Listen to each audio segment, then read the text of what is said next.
So I thought what we would start with is name and title, and we'll just kind of go down the line here. And what was the biggest change you saw in 2017 around customer experience? Yes. You want to do that? I'm Margo Daniel. I'm the Director of Digital Customer Experience at ADT. Name and title first, and then we'll come back around. I'm Rachel Meyer. I am Director of Integrated Customer Experiences at Pizza Hut, and I sit on the marketing team. My name is Greg Colandrea. I'm the Chief Information Officer at YPO. We were founded, you may know us as Young Presidents Organization.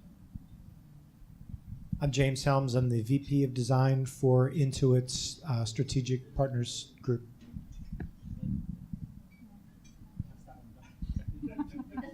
Hi, I'm Rayanne Kachiri. I'm the Chief Information Officer for Ryan LLC here in Dallas. And I'm Daniel Hall. I'm the Chief User Experience Designer at Toyota Motors North America and Toyota Connected. Okay, thank you all. All right, so Margo, what was the biggest change you saw in 2017 around customer experience? Let's start there. Okay, so in 2017, we started taking customer experience seriously, and that means from the C-suite on down. We stopped looking at it as something that was just about the digital layer. What did it look and feel like? That kind of became, yes, we do that, but then we also started focusing on how do we treat customer experience in the field? How do we treat it from our customer care representatives? And I think one of the biggest things was we had to change. We changed how everybody was measured. We started measuring how long did a customer wait on hold to talk to us that day.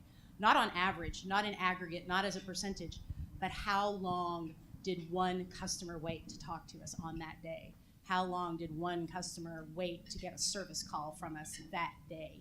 And measures like that were rolled out across the whole company. And so 2017 was a big customer experience year for us. I would say we started taking it seriously. Good. Well, I'm going to come at this question a little bit more from the macro industry level. I think while voice came onto the scene earlier than last year, I think last year it really gained steam and sort of became ubiquitous enough to really be paying attention to. I think as we kind of go into 2018, that's going to be a customer mechanism that's going to continue to kind of rise in importance. And one of the things I found most striking at the Consumer Electronics Show a couple of months ago is just how many brands are thinking about how to integrate voice into their experience. So I think that's definitely not going away. It's not a fad. And if I think about kind of the multitasking culture that we live in, it makes perfect sense that people want to be able to brush their teeth and also find out what the weather is without having to stop one activity to pursue another. So that's one that I'm kind of paying attention to. I'll maybe provide a little bit of foundation compared to Margo. She described that 2017 was the year that they decided that they got serious about experience. For my company, for YPO, 2017 was the year that we decided to get serious about it next year.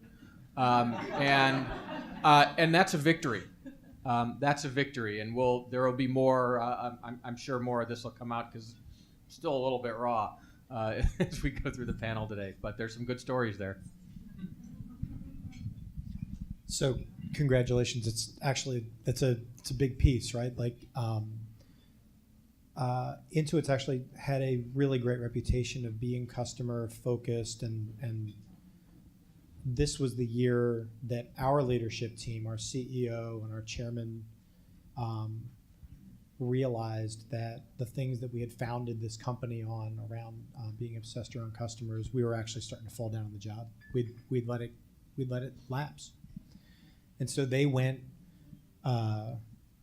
across the globe, office to office, and reset the foundation and the expectation that everybody is going to learn design thinking, everybody is going to learn how to do what we call customer-driven innovation, and everybody is going to meet customers face-to-face and use that to define a problem, define an ideal state, and work their way through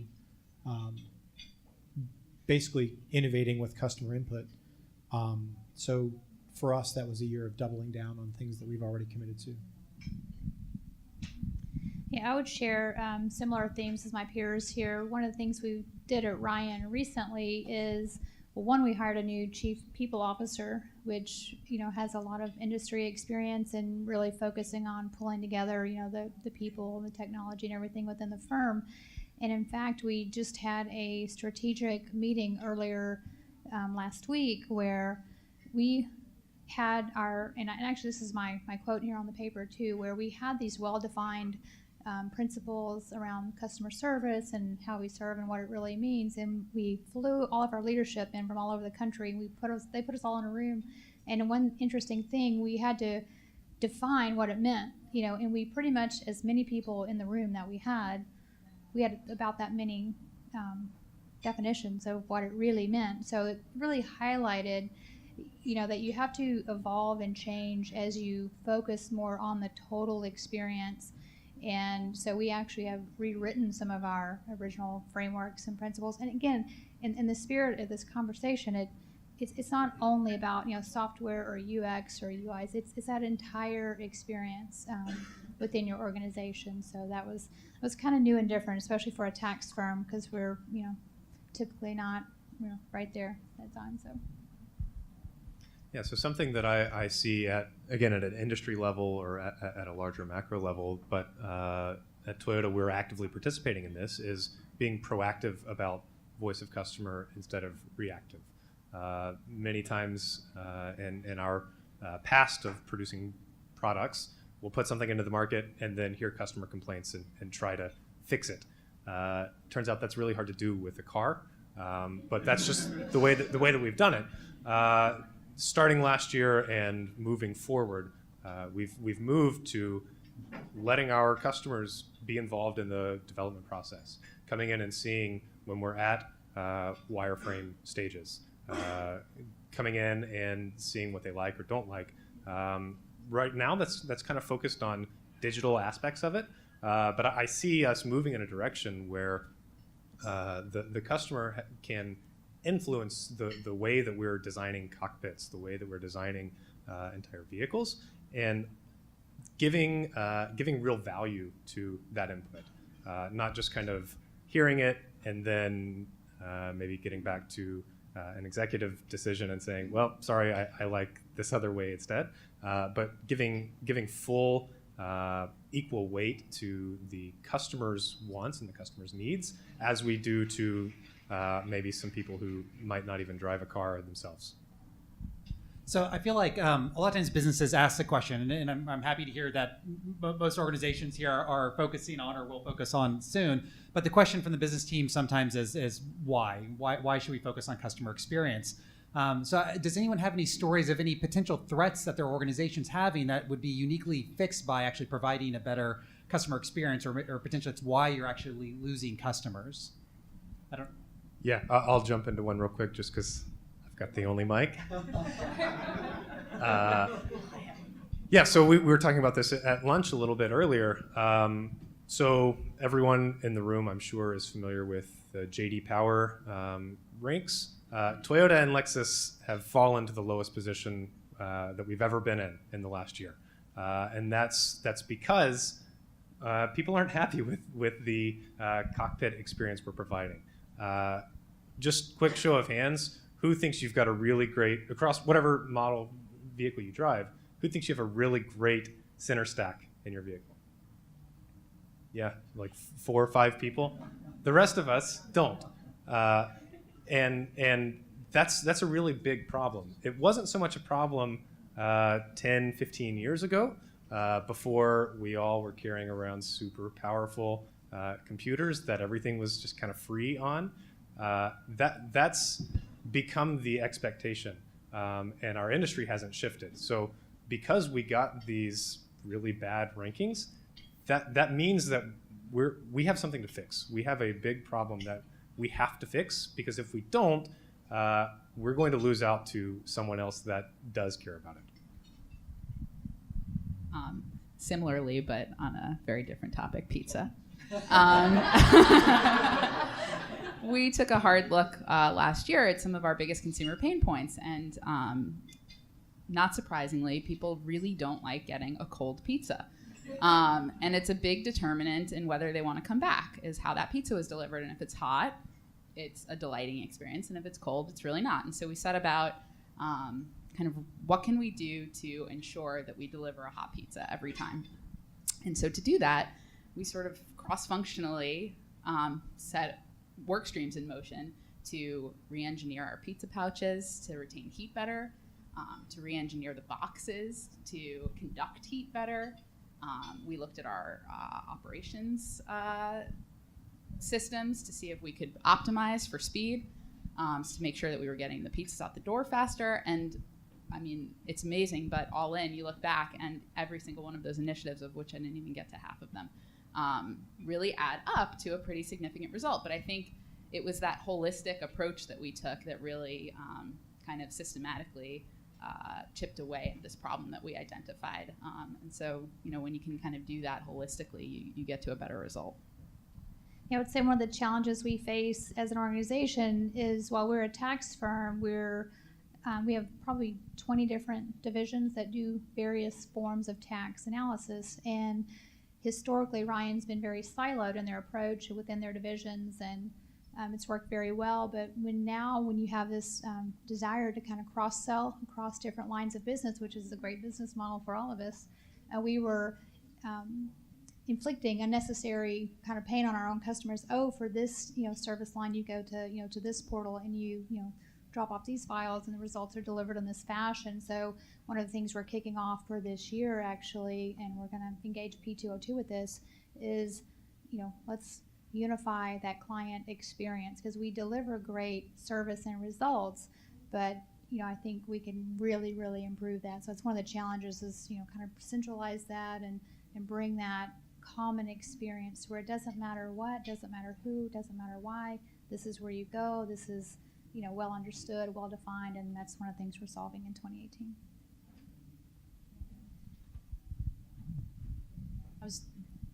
To that point, we're in our space. One of the biggest threats is we're seeing happen. Kind of, if you think about what happened to travel in the '90s, right? You didn't need a travel agent anymore. You could go to Travelocity or Orbitz or whatever.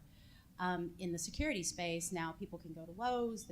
They have all these great Nest. Nest is sexy. We're not sexy, and so how do we capture that market? Frequently, that market later is people who are willing to do it themselves. The people who think I can just do this on my phone. I don't need somebody to monitor that for me. I don't need to pay $39 a month. Those are going to become your customers later that actually do want the white glove service. They want a professional to come in and wire the system. So capturing that audience early on, while not cannibalizing the brand or the value of what you're offering, and doing it, like you were saying, in a seamless way so that all of these experiences come together and I'm not left with a bad feeling about it. So later on, when I'm ready to transition, it happens naturally and I didn't cannibalize that experience. If you want. So it's really interesting. We have competitors that have unapologetically shipped. So my team makes tech software. And we have competitors that have unapologetically shipped a product that is inferior in terms of the product experience, but they just have amazing, answer the phone. They'll pick up the phone on the first ring every time. And when people compare that to us, it's like, yeah, your product's better, but they treat me like a person. I don't have an answer for that, right? We had to get back to the basics of people want to be treated like people. They want to acknowledge that I'm spending thousands of dollars on software with you. I would like you to know my name. It's superhuman. It's not about feeling like I'm getting the most from my money. It's just human value is really sort of at the end of the day. We're getting beat in many cases just because other companies treat their customers like people. I want to pick on Greg. I have a question for you, a specific question, and feel free to talk about this one as well. But so you have a product or you have a network, right, where people really want to get into this network, and once they're there, they're there. Mm-hmm. So what does customer experience mean when you have a network of folks who it's the value of the membership, and then you're providing them services? How does that work? Thanks. It's that actually no. I mean that I've got an answer for your last question that actually fits this question too. So, efficiency.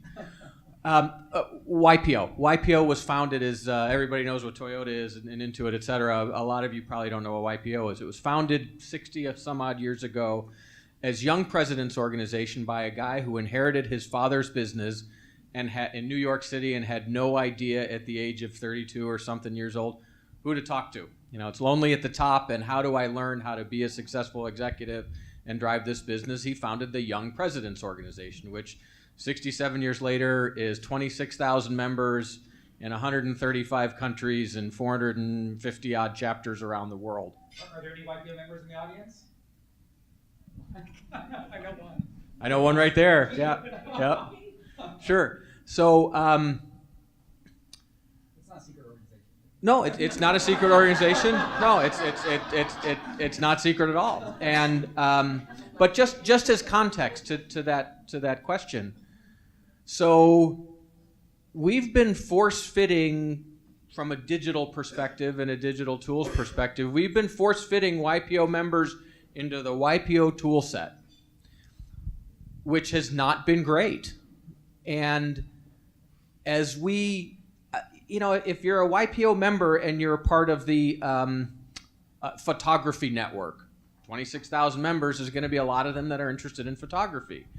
And I can't build a better tool for YPO members who are interested in photography than, let's say, Facebook can, or than one of the dedicated photography sites can create. So one of the things that we just made up our minds to do this, and it was really kind of a snap decision that it was staring us in the face for a long time, is why don't we embrace that? Why don't we help them with that? That's where they want to go. Why should we try and build something better than, the bar's pretty high, right? Everybody has higher expectations about what you need to, what the standards are to be good.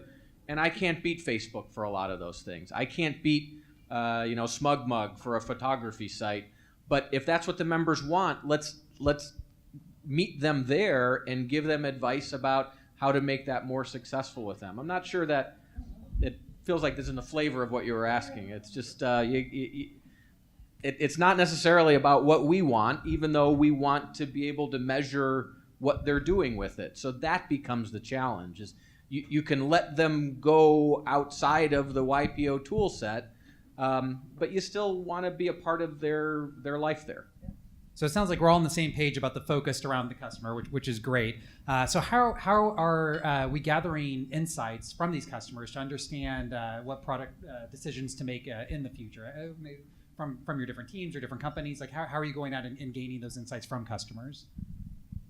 Anyone can start. One of the things, it's really, really basic, and I'd be shocked if everybody in this room isn't doing this, but we were not engaging members members who are our customers nearly well enough in the design work that we were doing.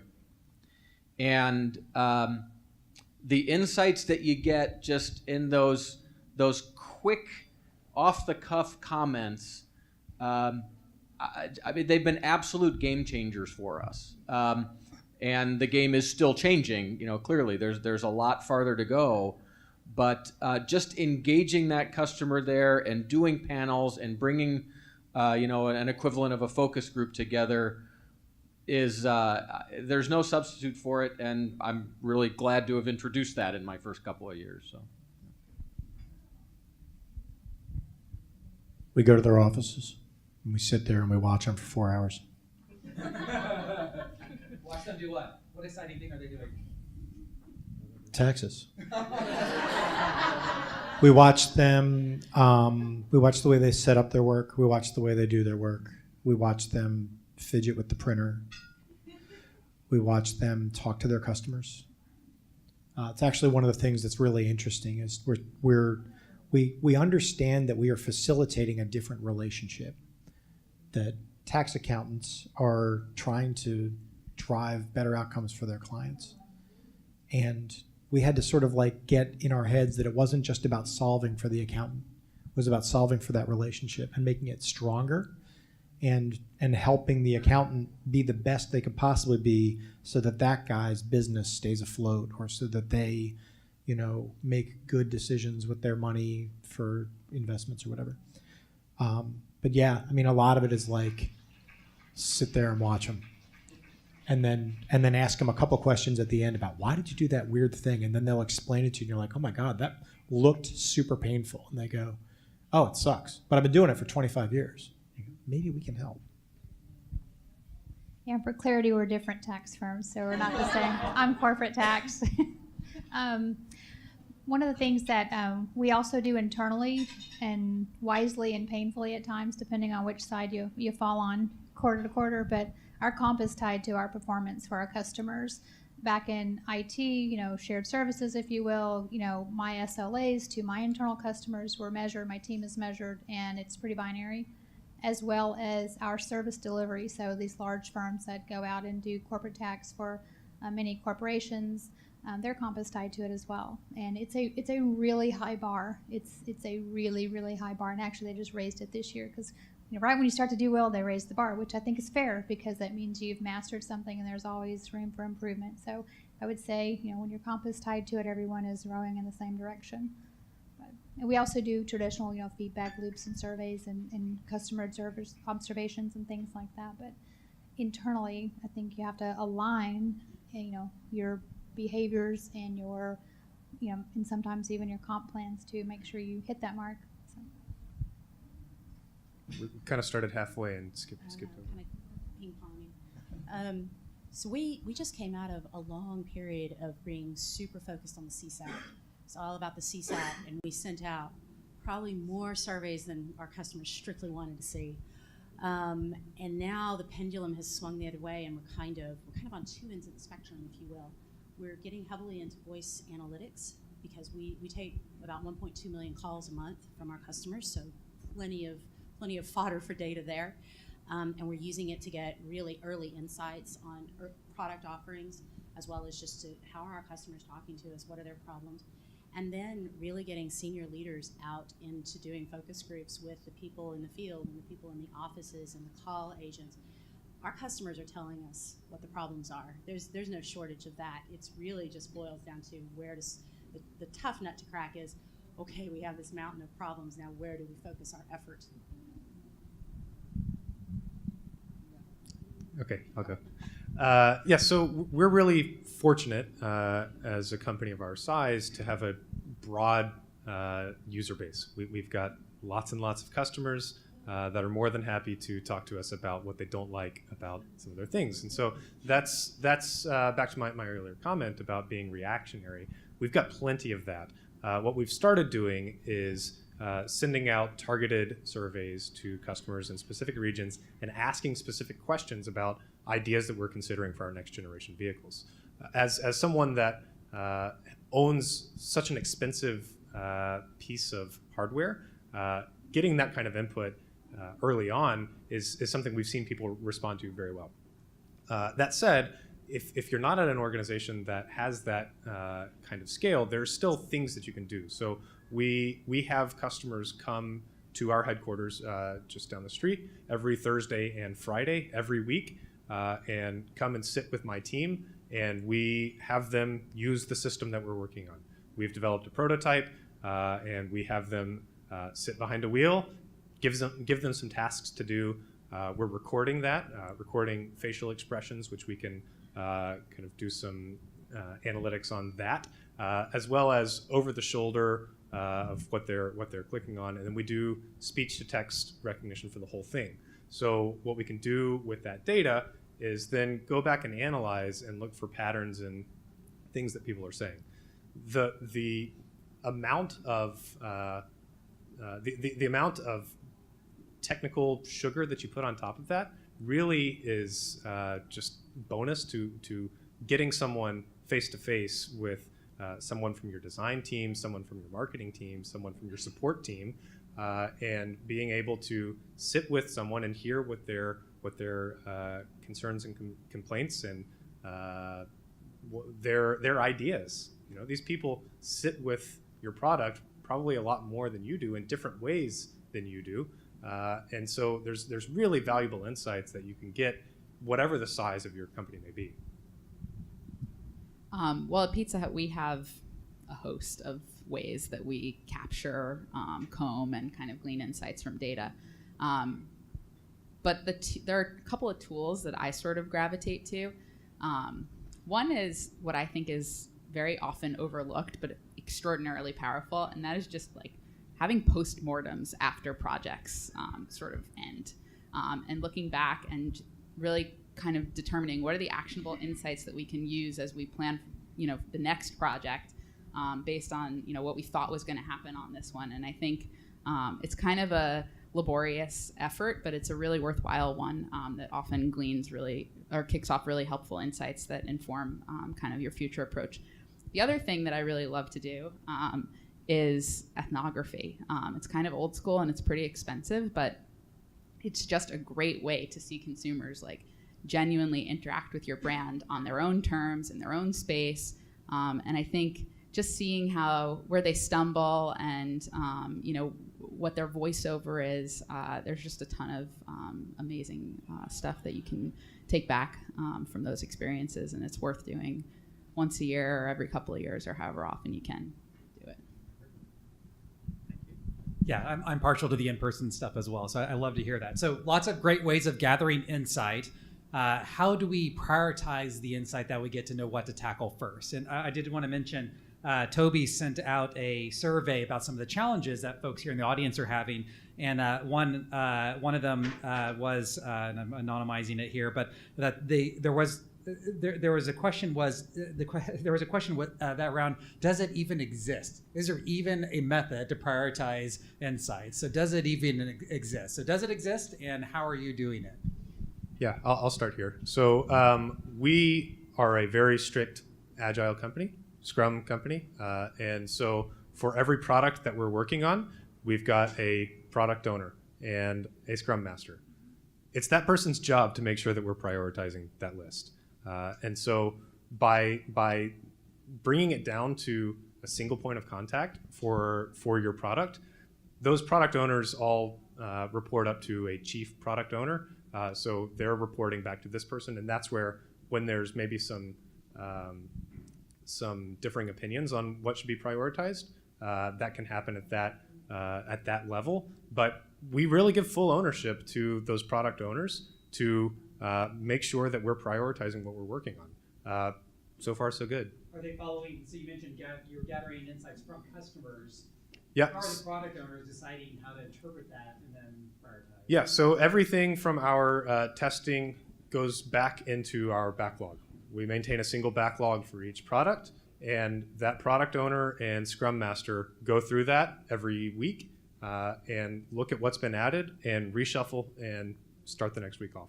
We do work in 1 week sprints, so there's not a huge amount of time between when you've heard from someone and when it could potentially be worked on. Because we do, sorry, I'm going a little longer than I had planned, but because we do work in such short sprints, we're testing just small things every week. And we have shorter backlogs, quicker testing timelines, and so we're able to get something in the backlog and potentially have it tested again, either maybe the next day sometimes, or the next week for sure. So really just like buying into the Scrum thing, it's super important. I would say one of the things we struggle with internally is, not so much at the product level, because that's well defined, not as large as yours, I'm sure, but when we have competing priorities and it's a single, development team or development resource or whatever the resource is. And so one of the things we try to focus on internally is what is the enterprise value that brings to the firm. I think your traditional steerco can kind of help with some of that, because a lot of it's also communication. I think once all of your stakeholders, wherever they lie, once they hear that enterprise value, they'll align to that. And that's one of the things we try to, bring is it's a part of a larger solution, a part of a larger value. Otherwise, we have great success too with the kind of that product owner and that one thing. But when something new lands in or flies in, okay, now we've got to solve for that and work on the highest value. Yeah, I agree that we're Agile too, and having that single product owner in place that is constantly prioritizing is really key for us too, Daniel. But we deal with a lot of, we also deal with a lot of other projects coming into their backlogs, and then and there's a constant conversation. So I would say it's one part product owner, scrum master, doing that basic, what is the business value to effort ratio, but then there's a good dollop of politics probably and pet projects that goes into it as well. The beautiful thing about Agile is we get to chunk it out, and then the product owner, we try to take, okay, these are the 15 chunks of this pet project that we're going to do because Chief whoever said, let's try to take the ones that are the most valuable, right? And maybe we'll execute on 2/3 of it or a third of it, but it's going to be the third that's the most valuable before people get bored and wander off, which that never happens. But So I've got 3 very fast answers to this. One, at the business level, we have what we call True North, where we will solve first for employees, second for customers, third for partners, and fourth for stockholders, which means that we put the customers before we put the business. I can't stress how important that is for the rest of the world to be looking up and know that my CEO, his staff, and all the way down, that is a clear communication that customer comes before the business. And by the way, we communicate that to the street. So they know that we're customer first, stock EPS second. So the second piece is we have, I mentioned this earlier, a customer-driven innovation model, which is we identify problems that customers have that we can solve well, that we can do so in a differentiated way. So again, we're using customer problems to differentiate, to triangulate on the places where we feel like we can make a meaningful difference. And then at the end of the day, and I totally hear this whole thing about pet projects and other things that sort of creep in around the edges, and that is real everywhere. But we do use data, both qualitative and quantitative, from the customer to solve for and to prioritize and make decisions around this matters to the customer. We have what we call customer benefit metrics around, does it reduce the amount of time it takes? Does it actually put more money in your pocket? Or does it, there's the third one. Time, money, and no, it's not quality. I'll think of it and I'll yell it out for you guys in a second. But basically, those customer benefits are sort of, those are on our dashboard about how we're delivering for our customers. My God, my boss would be pissed. All right.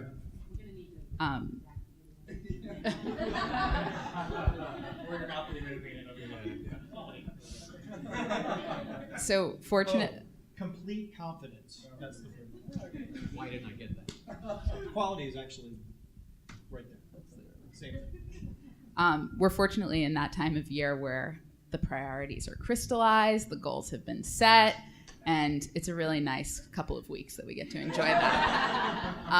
But inevitably, new priorities will emerge. And I think probably the best antidote to sort of like reactive pivoting is a really well socialized strategy and an executive team that constantly sort of like re-hits what are we all about, what do we care about, and keeping the broader organization focused so that there's clear kind of boundaries that individual stakeholders throughout the business can kind of evaluate against as they're presented with new opportunities and new priorities. I think that's one really important one. And then this is sort of a very consulting tool, but I really like that XY matrix of what is the impact that I stand to get versus the effort involved in doing it. And sometimes when there are 15 things, just plotting them, XY scatter on a graph like that can really kind of quickly get you to, all right, these are the lowest hanging fruits with the biggest impact.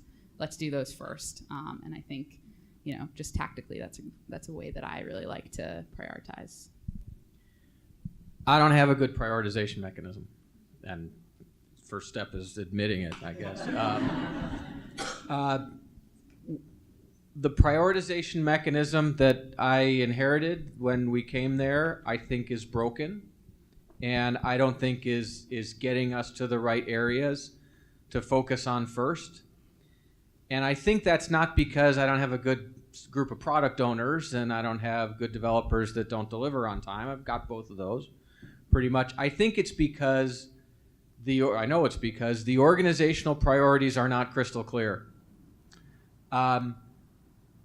What makes it into the funnel, it's not, pet projects kind of stuff, but it is ideas that have been bubbling for a long time, and hey, we got to do that. The membership, the customer base has been asking that of us for a long time, so now's the time to just kind of bite the bullet. But let's sit back and think, is that really what we need to do? Is that really the right way to go around it? So the prioritization mechanism may work, but the inputs are all messed up. And that's what we're working on now. We're working on making sure that everything we do is aligned with the YPO strategy, which is in flux in a great way. But without that, I think that what's your touchstone to prioritize things against? That's where that's what we've been saying in the time that I've been there. We can go off and do that, but is that really the most important thing for us to be working on right now? First, I love these stories. I could literally sit here all day. I love hearing how other organizations work. I do know we want to take some questions. And I quickly wanted to say, from that survey that Toby sent out, there were some other themes. So just kind of to know that you are in the same boat with lots of other folks. General themes were time and money, not able to staff key roles. Ownership, who owns CX? Everyone or no one? Competing priorities. No organizational design champions. As James mentioned, the CEO and the staff, right? They're all bought in. Hesitancy to change. Access to users came up quite a bit. How do I get in front of customers or buyers or users or whatever happens to be for your business? And then frequent scope creep also came up, which we had talked about. So, Toby's got a mic. Does anyone have any questions for the panel? And if not, I have more. Mine didn't come under any of those themes, but they're all really good. My name is Keith Jacobs, and I'm president of a company called RefillWise. We're a free discount pharmacy card. And a YPO member. And happy YPO member. and RefillWise has 1.6 million customers, and we're very focused on customer experience for them. My question is about how you get access to the data that a lot of y'all mentioned. Do you have on your staff, maybe even that reports to you, someone who is a data analyst or data scientist, or is that a parallel organization and you have to constantly fight for that information? How do y'all make that work? More quantitative. Yeah. I'm talking about quantitative data. Yeah, this is not ethnographic. This is, would be more quantitative. So the answer to that question is yes, in that we both have somebody that's on staff and we have to fight to get them in the room.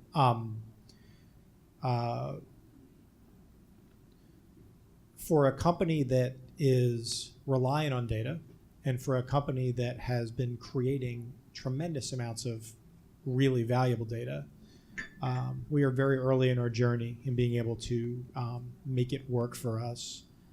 At the customer analytics level, sort of like the customer KPIs level, we're doing really well. And we have live dashboards that we can review pretty much in real time.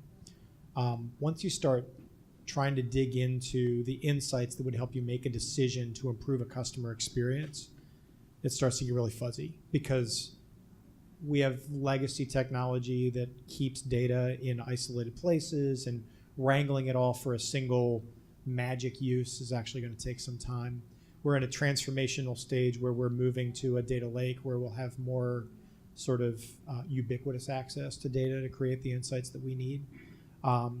And data science talent is hard to get. It doesn't come right out of a school.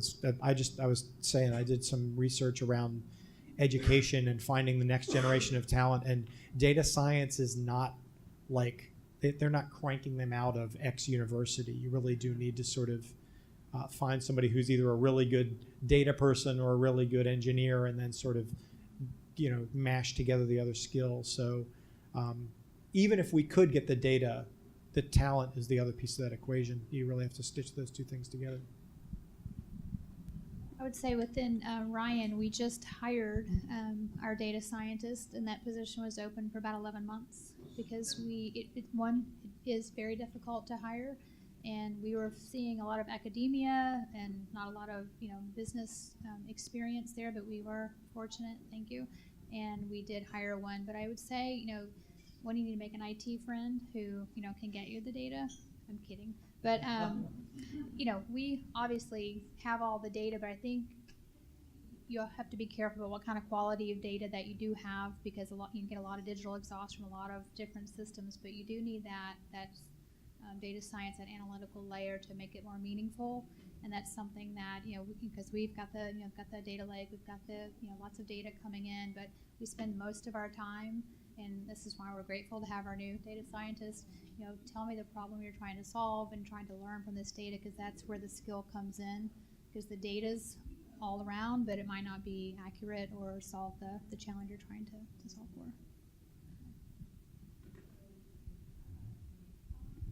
And then anyone that's trying to find the data scientists, I know that Toyota Connected is pulling all the talent to their organization.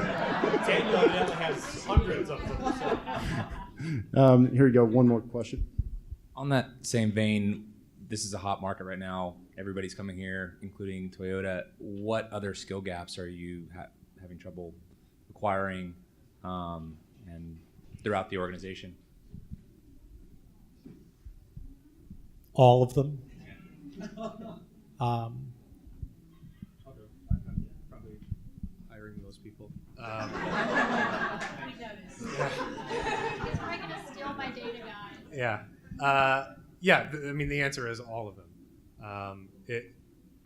It's really easy to find people around buzzword job descriptions that are just really terrible at those things, right? We see it a lot in machine learning.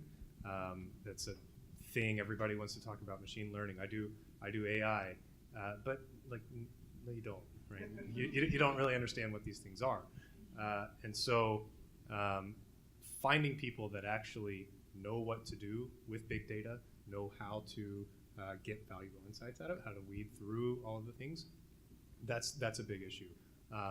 I'd say the hardest positions we've had filling are machine learning, around kind of like UX research. That's a hard thing to get people that are really, really good at it. I think they probably all work at Project 202. So there are some of those really, really abstract things like UX research and really concrete things like machine learning that huge gaps in the market. Are we all ready for Amazon to move in and hire people? Absolutely not. Did you have a question? My name is Asim Zaid from Baylor Scott & White's Healthcare. I was wondering if you guys could give examples of where being an advocate for the customer, in our case, patient experience, has met kind of the wall in your organization. I use an example from my previous life as a consultant working with companies talking about them wanting to build a digital ecosystem and compete with consumer marketplaces that sell their products also, like the Amazons of the world. And we said, well, why would you ever do that? There's ratings on Amazon. Are you willing to rate your products on your own website? And they said, no, get out. I mean, that was the end of the conversation. So have you guys felt that conflict internally and other examples of that? And especially if anybody's gotten past that, something that was kind of the third rail in your organization? Yeah, I'll give a quick answer and then pass the mic down.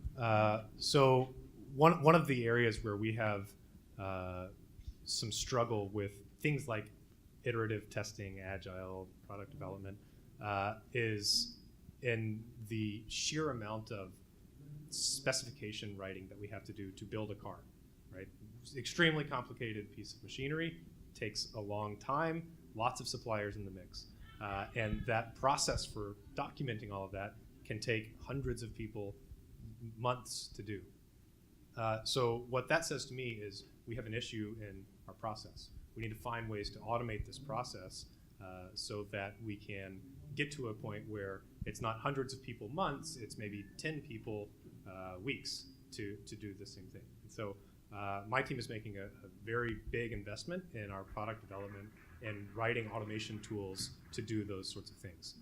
So we're shifting our priority away from actual like core product development into solving the issues that are keeping us from being able to do iterative core product development.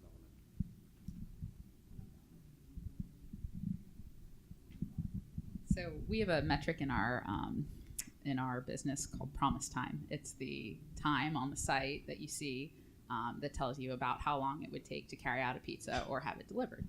And a couple of years ago, we made the decision to pull that time posting forward in the user journey versus displaying it at the end after the completion of purchase to let users know that their pizza is going to be 30 minutes or their pizza might be an hour and a half. And I remember sort of that debate, and there was a lot of conflict. And on the one side of the debate was, well, transparency is good for the customer experience, and we can manage expectations. And if we are going to be running long, people should know that at the front end of the journey and be able to opt into that decision versus waiting till the end to display that, and sort of creating a bit of a piss-off factor that happens. And then on the other side was, well, we may deter people from converting if they arrive at the site and they were looking for a 30-minute delivery, and that particular restaurant is delivering at 90 minutes. And so we really had like good, healthy debate on it. But ultimately, thankfully, the customer experience won. And now promise time is posted at the beginning of the journey. So if you ever order Pizza Hut, you'll know exactly what you're getting into before you place your order. What tipped the scale? I think our company identifies strongly with being a customer-centric company, and so the more we kind of kept coming back to, but what's really right for the customer, I think eventually those voices won out. I feel like how Greg had mentioned that they have an ecosystem, and you are purposely letting them go out, right? You say you're like with the photography example, right? Like they're in your ecosystem. You could have spent all kinds of time and energy and money building that there, but they're already going elsewhere anyways, right? Like why not just facilitate that? Because that's actually the experience. So we have time for maybe 2 more questions. Right here. Thank you. I had 2, but I'll ask one now. So the question I had was, with the idea of the minimum viable product, it's a hard idea for most companies to genuinely grasp. It's kind of like that AI thing. Everyone says they're doing it, but no one's actually doing it. And minimum viable product, I wanted to ask you guys if you feel like you are genuinely doing it to the spirit of what it was about. And if you are, how did you get your corporation to move with you so that you were actually shipping an MVP where it made sense? And what was the result of that? And how did you win that battle? And then what was the result of getting it there? We call MVP minimum viable plus. So we don't want to be that way. We want to define this is what we really think we need to get something out the door. And invariably, we end up plussing that up and adding more to it. And I would chalk that up to disciplines that we're instilling now. And I think one thing we're doing better about it is we're saying that, okay, we have an MVP spec now, and let's just allow for growth because we know we're going to identify things as we move forward. Let's just be honest about it. We know, let's leave a little capacity in there because some things, am I the only CIO IT guy who's ever come up with a team that the development was a little bit harder than anticipated? Probably not. So we just kind of live with it. I love the concept of it, but just in practicality, I'm kind of happy with how we're doing it. So the minimally viable product thing has forever just bothered me. Partially because I think people use it as an excuse to ship a half-baked product at scale, which is terrifying. I think that they also try to put too many things in that first thing and use that as an excuse to cut the quality, but still put 19 features in it. Where I see it done well is when people are unapologetically narrow in where the value is for a customer, for a kind of customer, but they sweat the details on that experience. Like ace the customer experience of one versus scale a customer experience to many that quite honestly just wasn't baked. That takes a totally different mindset, and it is very, very hard to teach people how to do MVP right. And so I said, so I think a lot of people do it wrong. I always like a visual metaphor is an MVP, and there's like 15 of these if you Google it, but the one where is it a slice of a cake or is it a cupcake? And I think you're saying it's a cupcake. It's a couple well-defined features based on value to the customer that are on its own good. Right? And it's a vanilla cupcake. like, you know, and we're gonna get that right. We're gonna get it perfect, and we're gonna. But it's one value proposition. And what are we doing with that? We're doing that to learn. We're doing that to learn whether or not people like cupcakes at all before we go build the factory of cupcakes. Like, understand what it's for, understand what you're compromising, stand up for where focus matters, and stand up for where the details still matter. Just because it's MVP doesn't mean, you know, I mean, if you're gonna fake stuff, fake it on your end, not their end. Like, the idea is that you're making a kick-ass experience for them. And even if that means you got gerbils running behind the scenes on your side and you got people faking that experience all over the place in the back end to make it look like you're bigger than you are, fine. But don't like expect them to have to IKEA this experience out of the box and go, I'm so glad that I spent as much on this as I would have spent on a leather couch. All right, last question. So it seems like all the survey questions kind of revolve around this, and just a kind of philosophical question about where this sits and who owns it, and kind of that general direction. So oftentimes we're seeing success come when there's a unified plan across multi organizations within an organization. So you see it owned in support sometimes, you see it owned in IT, you see it owned in marketing. We've seen some of the best results come when CX is actually a direct representative of the CEO. Any thoughts about it being its own organization that sits above all of those organizations, not necessarily from a reporting standpoint, but just from an ownership standpoint, so that your prioritizations don't get confused with marketing success could be different than support success, could be different than IT success. How do you guys think about that? Does anyone have CX in their title? Is that your okay? This might not be a popular answer. I don't, and I have CX in my title, but I don't believe in ownership of it. And we've had a lot of healthy debates in our organization about this, but I think it's a little bit, it's on the same level of me saying, I want to raise respectful, honest children, but that's my husband's problem, right?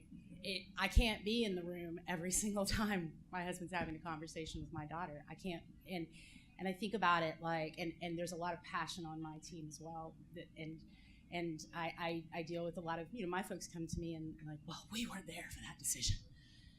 But I'll give an example. We recently were dealing with the fact that we charge late fees to some customers and not to other customers, and it's not always the same kind of late fee, and it depends on what billing system you're on, and round, and oh my God. And we're on our end trying to make the whole thing kind of look seamless. When in fact, if you have multiple accounts with us, there's no way it's seamless. There's no way it makes sense. Well, somebody made that decision sitting in a finance meeting, right? So what I express to my team all the time is I would prefer that everybody owns customer experience. I would prefer that everybody feels empowered to argue for the customer and for the experience than just somehow it has to be us. And then when I think about, just one more quick point on this, because I deal with this all the time. In an Agile team, right, we want to be the UX practitioners. We want to be the ones who say, but it's a two-way street, and we've found that we get better results if everybody is somewhat empowered. You shouldn't have to come to me to figure out what side of the screen should the button be on, right? if it's a FED, a front-end developer, if it's a developer, if it's a business analyst, like let them have their shot. It's a two-way street of trust, and then they get their shot. And if it's really bad, that's the beauty of Agile. We'll come back. We'll fix it later. But I'm just this is one of my things. I'm a huge proponent of everybody owns it. I think the other thing that really helps is a really tightly knit leadership team that constantly kind of debates and has trade-off discussions, because I don't know, I always think about like when you flick the top of a pitchfork, you get a little bit of gentle vibration up here, and then down here where like the teams are working, it's like people are really scrambling to try to figure out what's going on. And so I think inevitably when you do have a big organization with lots of different functions, priorities emerge for each function, and if at the top there's this rationalization that happens, it makes it a lot easier as that those debates sort of cascade through the organization.